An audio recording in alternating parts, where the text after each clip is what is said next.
Assalamu alaikum. Welcome to 168 Hours, your weekly roundup of the top local stories. I'm Abdullah Ahil, your host for the evening. Stay tuned.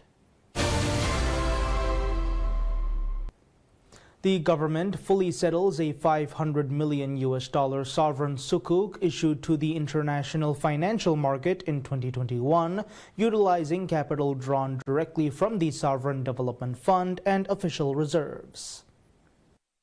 The final disbursement totaled $524.68 million, an amount comprising the $500 million principal and $24.64 million in accumulated profit. Government officials stated that the successful fulfillment of this obligation is expected to effectively reduce the state's overall debt to gross domestic product ratio. The financial instrument was initially sold by the previous administration to repay a $250 million Sunnyside bond undertaken by a prior government. Since assuming office, the current leadership has introduced stringent fiscal measures to manage sovereign debt without placing an undue burden on the domestic economy, including redirecting foreign currency deposits into the Sovereign Development Fund and restructuring airport development fee rates. As a consequence of these policies, the fund's foreign currency balance has surpassed $350 million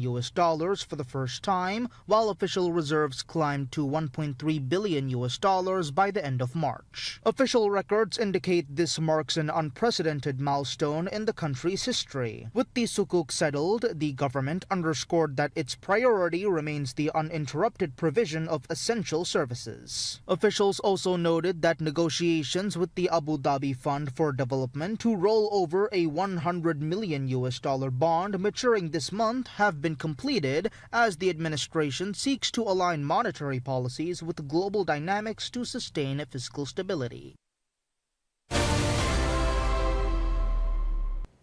The Maldives Industrial Fisheries Company Limited, or MIFCO, reports a substantial surge in activity for the month of March, disbursing a total of $1.9 million to fishermen, a significant increase reflecting robust growth in the sector. According to newly released statistics from the state-owned enterprise, the positive trend is attributed to a marked increase in the number of vessels supplying their catch. The data shows that 591 boats landed fish at MIFCO facilities in March, representing a 14% increase from the 514 boats in February. This heightened engagement directly translated into a 37% rise in the volume of fish procured, with MIFCO purchasing 1,625 tons of fish compared to the previous month's 1,180 tons. Consequently, the financial disbursements of fishermen saw an even more dramatic jump of 44%. The $1.9 million paid out in March far exceeded the $1.32 million issued in February. The bulk of the catch was skipjack tuna, supplied by 482 boats, yielding 1,431 tons, for which fishermen were paid $1.74 million. Larger yellowfin tuna also contributed significantly to the overall figures. Recent operational improvements has seen MIFCO successfully address previous payment delays, now ensuring fishermen receive payment for their catch within 48 hours. Additional support measures, including improved purchase prices and access to subsidized fuel across the nation, have made the sector more attractive and viable for fishermen. The development of the fisheries industry is a special priority for the government, which aims to further expand the sector and solidify its role as one of the nation's largest income-generating industries. The Elections Commission of Maldives, or ECM, announces that 73% of eligible voters took part in elections held across the country. 3 separate polls were conducted, including the local council elections, the Women's Development Committee WDC elections, and a national referendum seeking public opinion on whether presidential and parliamentary elections should be held on the same day. According to the Commission, 214,898 out of 253,714 eligible voters cast their ballots, representing a turnout of 73%. It noted that this marks the highest level of participation recorded in previous local council elections. Provisional results indicate that the ruling People's National Congress (PNC) secured a significant victory, winning the majority of council seats, council presidency positions and WDC seats and presidencies across various islands. Meanwhile, opposition Maldivian Democratic Party (MDP) won mayoral positions and secured the majority of seats in city councils. In the national referendum, a majority of voters rejected the proposal to hold presidential and parliamentary elections concurrently. President Dr. Mohamed Muiz formally appoints Assistant Commissioner of Police Ahmad Mohammed as the new Commissioner of the Maldives Police Service, or MPS. The appointment follows the retirement of the former Commissioner Ismail Naveen and concludes a competitive selection process that featured 3 high-ranking contenders for the top post. The other candidates were Deputy Police Commissioner Farhad Fikri and Assistant Commissioner Abdullah Sharif. Commissioner Ahmad Mohammed brings a wealth of experience to the role, having dedicated over 3 decades of the police force since first joining in 1995. His extensive career spans key senior positions within both the operational and investigative branches of the MPS, equipping him with a comprehensive understanding of the institution's challenges and priorities. His professional training is further bolstered by an IPS probationer's basic training course completed at the prestigious Sardar Vallabhbhai Patel National Police Academy in India. Academically, Police Commissioner Mohammed is exceptionally qualified, holding both a Bachelor of Sharia Honours and a Master of Sharia from Villa College, a background that provides a unique perspective on law and justice.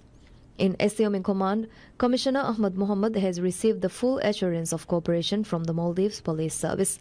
He has pledged to lead the institution in its paramount mission, ensuring the safety and security of all citizens and steadfastly maintaining the public's trust in the police force.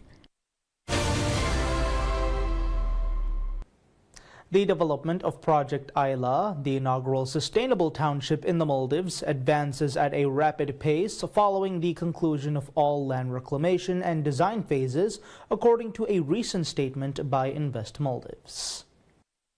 The milestone marks a significant shift in the nation's infrastructure planning, clearing the way for the commencement of building construction and foundational utilities. The extensive reclamation efforts, which began in April 2024, were successfully finalized by February 2025.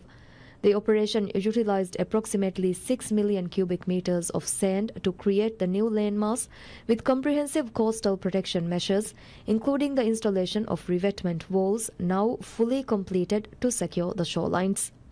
By the close of 2025, all requisite administrative permits and investment agreements were finalized alongside a master plan executed with international experts.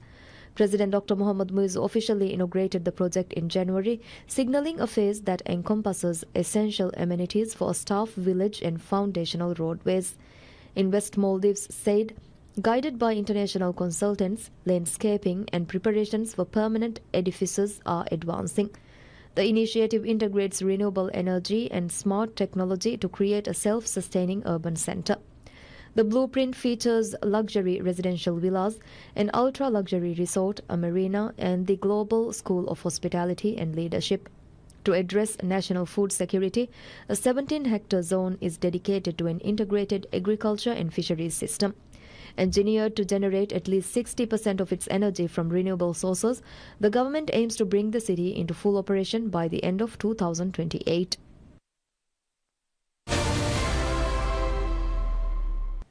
International observers commends the Maldives for the peaceful and orderly conduct of its recent local council elections, Women's Development Committee polls, and the national referendum.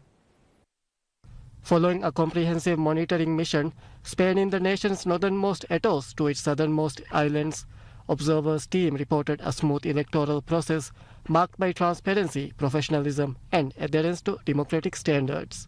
Speaking at a press conference, Rozvat Gazimov, Deputy Chairman of Azerbaijan Central Election Commission and representative of the International Observers Delegation, praised the Elections Commission of Maldives (ECM) for its meticulous organization. He confirmed that no legal violations were detected that could have undermined the integrity of the vote, emphasizing that the process was free, fair, and in line with international norms. Gazimov, who also observed the 2024 parliamentary elections in the Maldives, noted that significant improvements in electoral administration and voter engagement over successive polls. A total of 38 international observers, including 14 representatives from 7 countries and diplomats from various embassies stationed in Maldives, participated in the monitoring effort at the invitation of the ECM. The observer mission assessed every stage of the electoral cycle, from polling and ballot security to vote counting and tabulation, and reported no incidents of unrest or systematic irregularities. The Bank of Maldives, or BML, states that $365 million has been dispersed to support the tourism sector over the past 2 years. In a statement, the bank said it continues to work to support the sector in overcoming challenges, noting its ongoing engagement with key stakeholders. BML said it has been holding continuous discussions with resorts and guest house operators to assess the financial health of businesses and better understand the impact on the industry. According to BML, its total loan portfolio extended to the tourism sector currently stands at $558 million. In a press release addressing the impact of the ongoing global situation on tourist arrivals, the bank assured that support would continue without interruption. BML also stated that it is working strategically to help stabilize the tourism sector, which remains the main pillar of the Maldivian economy, with efforts aimed at achieving broader national progress. Statistics released by the bank show that $672.2 million was sold to customers last year, averaging $1.84 million per day.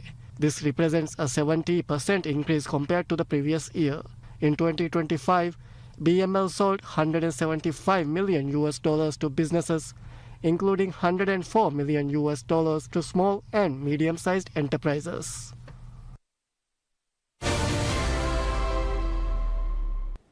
Articulating a clear mandate for the government, Minister of Health Abdullah Nazim Ibrahim announces a strategic expansion of investments in science and technology to deepen public trust in the healthcare sector.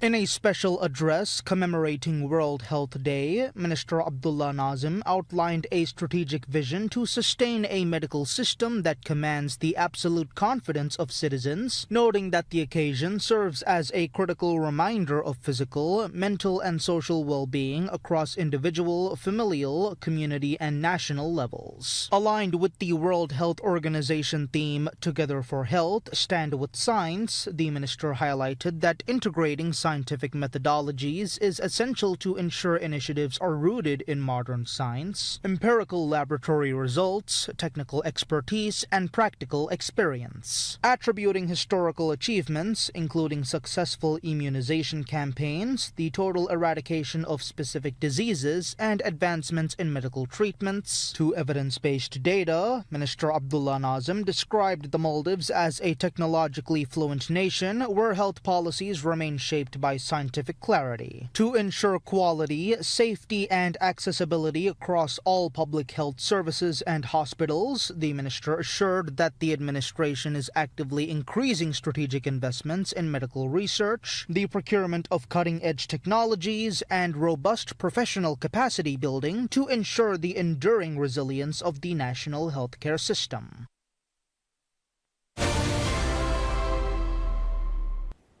The Visit Maldives Corporation, or VMC, in partnership with the Pacific Asia Travel Association, or PATA, announces a high-level webinar aimed at addressing mounting challenges facing the global tourism industry.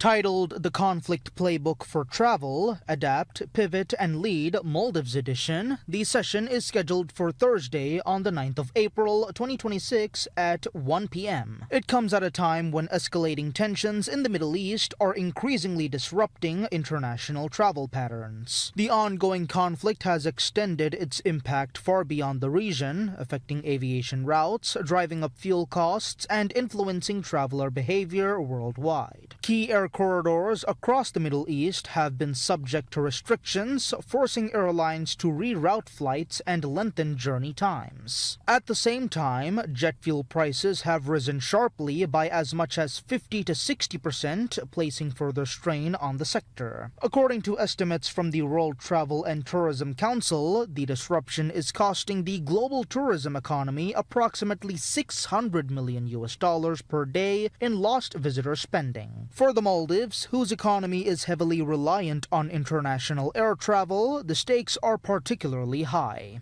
The webinar forms part of a broader effort by VMC to mitigate risks and sustain demand during a period of heightened uncertainty. The session will open with remarks from PATA's Chief Executive, Noor Ahmad Hamid, followed by a keynote address from Abdullah Ghias, chairperson of VMC. He is expected to outline the national perspective, including the immediate implications for Maldivian tourism and the government's strategic response. Industry specialists will then provide detailed analysis and practical guidance. Michael Shourie, head of Asia-Pacific Tourism Analysis at Tourism Economics, will examine emerging data and shifting demand patterns. Sarah Matthews, chief executive of E-Tourism Frontiers, is set to discuss how destinations can identify resilient alternative markets, while the firm's director of marketing, Elizabeth Cook, will focus on crisis communications and safeguarding destination reputation. The webinar will conclude with a live question and answer session moderated by PATA's Director of Marketing and Communications, Paul Prangkarn, offering participants an opportunity to engage directly with the panel. VMC has invited tourism stakeholders and industry partners to attend, positioning the event as a timely forum for sharing strategies to navigate a rapidly changing global travel landscape. Minister of Economic Development and Trade Mohammed Saeed says that efforts are underway to expedite the shipment of 80 containers to address emerging supply challenges in the Maldives market. Speaking at a press conference held at the President's office, the minister noted that approximately 4,200 containers have been delayed despite ongoing cargo movements between the Maldives and Colombo. He said authorities are working to accelerate the delivery of goods, particularly in light of potential shortages of certain items in the domestic market. The minister stated that priority has been given to essential commodities with specific focus on expediting shipments of sunflower oil and milk. He added that the ministry is coordinating with relevant authorities in Sri Lanka to ensure the timely arrival of these goods. He further explained that these items are part of a broader list of essential goods and that efforts are being made to minimize disruptions and maintain steady supply levels across the country. The minister also highlighted the impact of ongoing geopolitical tensions on global transportation networks, noting that recent developments involving Iran has disrupted international logistics. He said these disruptions have affected global supply chains, prompting the government to take proactive measures to safeguard the Maldivian market. The Ministry of Economic Development and Trade, in collaboration with other relevant agencies, is working to ensure that essential goods continue to reach the country without significant delays. The Maldives is recognized as a global leader in sustainable tuna fishing following a landmark assessment by Monterey Bay Aquarium Seafood Watch program.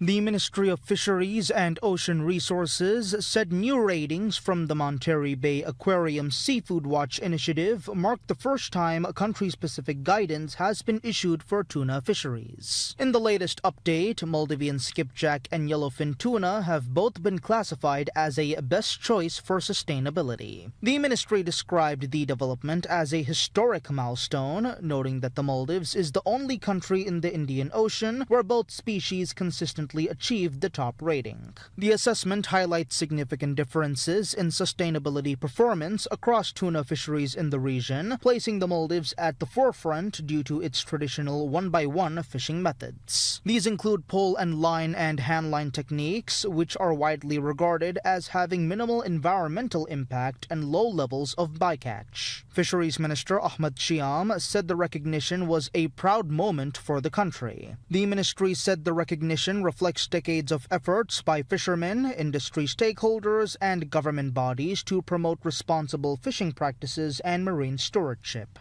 Beyond its environmental significance, the new ratings are also expected to bring economic benefits. Demand for sustainably sourced seafood has been rising, particularly in North America, and the endorsement could improve access to premium export markets for Maldivian tuna products. The announcement comes as the Maldives seeks to expand and modernize its fisheries sector with a focus on increasing domestic processing and adding value to exports under its From Maldives branding initiative. Further strengthening its sustainability credentials, the country recently secured an extension of Marine Stewardship Council certification for its skipjack tuna fishery to include handline-caught yellowfin tuna. This means the entire Maldivian tuna fleet is now covered under the certification scheme. The government says it will continue to prioritize science-based management and international partnerships to ensure the long-term sustainability of its fisheries, a sector that remains central to the nation's economy and way of life.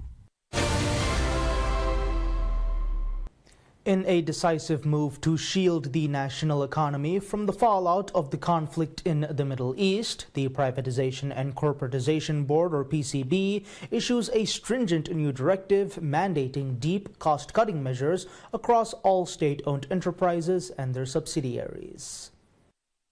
The circular, which builds upon initial restrictions imposed on the 30th of March, outlines a comprehensive austerity plan targeting operational and payroll expenses to ensure sustainable cash flow during a period of heightened economic constraint. The latest directive mandates a significant reduction in expenditure on employee salaries and allowances, an immediate suspension of all staff promotions, and a freeze on new appointments except for roles critical to operational continuity. Additionally, companies have been instructed to eliminate non-essential overtime and rigorously avoid any expenses not directly tied to their core responsibilities as defined in their Articles of Association. The PCB also calls for a moratorium on all non-essential ceremonies, urging resource sharing between companies to minimize costs for any events that must proceed. This expands on earlier cost containment measures that severely curtailed international activity. These include suspending all non-essential overseas travel, mandating online meetings with international partners, banning business class flights, and halting training trips and participation in foreign seminars and fairs. Companies are also directed to maximize the use of renewable energy to reduce electricity cost. The PCB has tasked the boards of these companies with the urgent implementation of these measures, emphasizing the need to proactively manage the financial impact of the Middle East conflict on both the company's viability and the broader economy. The coordinated belt-tightening reflects a government-wide effort to navigate economic uncertainty through fiscal prudence and operational efficiency.